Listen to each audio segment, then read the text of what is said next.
មានអីទេមានតែមុខម្ហូបបន្លែទាំងអស់នេះខ្ញុំទិញអស់តែ6,000ទេណាបងប្អូនហូបស្លប្រហើហូបស្លប្រហើដែលខ្លួនឯងចូលចិត្តជាសកម្មភាពដែលខ្ញុំកំពុងតែបិចបន្លែនេះមកធ្វើវីដេអូ review មុខម្ហូបនេះគឺអត់ចេះតតសោះមិនដឹងថាចាស់បើក្បាលវីដេអូនិយាយពីចំណុចណាទៅចំណុចណាទេតែបងប្អូនអាចមើលបានណានេះជាសកម្មភាពដែលខ្ញុំកំពុងតែបិចបន្លែបន្លែរបស់ខ្ញុំគឺបានលាងទឹករួចទេណា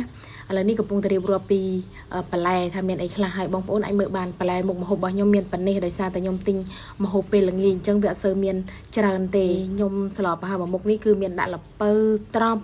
ផ្ទីចាផ្សិតវែងហ្នឹងជាទូទៅគេមិនសូវដាក់ទេតែខ្ញុំដាក់ទៅដោយសារតែវាអត់មានផ្សិតច្បើងហើយឥឡូវបន្តមកខ្ញុំកំពុងតែធ្វើត្រីខ្ញុំវាសកាចេញណា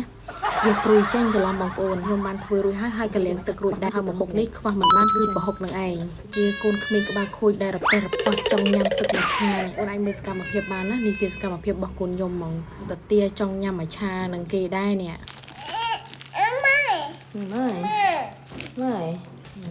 ទឹកឡើងមួយឆាមួយចានវាចេះវាចេះដាក់ថងដូចវាចេះចាក់ទៀតវាចេះដាក់បឺតខ្លួនឯងទៀតនេះខ្ញុំកំពុងតែចេញមកមុខផ្ទះមកមើលជីដែលត្រូវយកមកដាក់ជាមួយសម្លមកដល់វគ្គកន្លែងនេះមានទាំងជីលិញលាក់ហើយម្រះព្រៅមានជីអាណាហើយនេះជាផ្កាដែលប្តីខ្ញុំគាត់ដាំណាគាត់ចូលចិត្តដាំផ្កាខ្ញុំចូលចិត្តដាំជីខ្ញុំបានញ៉ាំមុនហើយខ្ញុំបិចរួយហើយជីអូនឆ្ងល់ថាមិនបានមកទេខ្ញុំគាត់ដាំភ្លាមបានផ្លែភ្លាមដោយសារខ្ញុំយកពីផ្ទះក្រៃគឺដូចគ្នាខ្ញុំលើកពីផ្ទះមកហ្មងចូលមកដល់ឆ្នាំងដែលយើងកំពុងតែស្លឥឡូវទៅស្លខ្ញុំពុះហើយខ្ញុំដាក់បន្លែអញ្ចឹងបងប្អូនចង់ដាក់ក៏បានមិនចង់ដាក់ក៏បានស្រេចលើបងប្អូនទេតែខ្ញុំដាក់ហើយលើពុះហើយណាបងប្អូនហើយក៏ឆ្អិនផងដែរបងប្អូនមើលឃើញទេតំណងអត់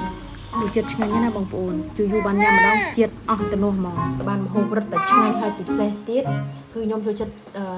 ស្លប្រហើហើយញ៉ាំជាមួយម្ទេសបុកបែបនេះ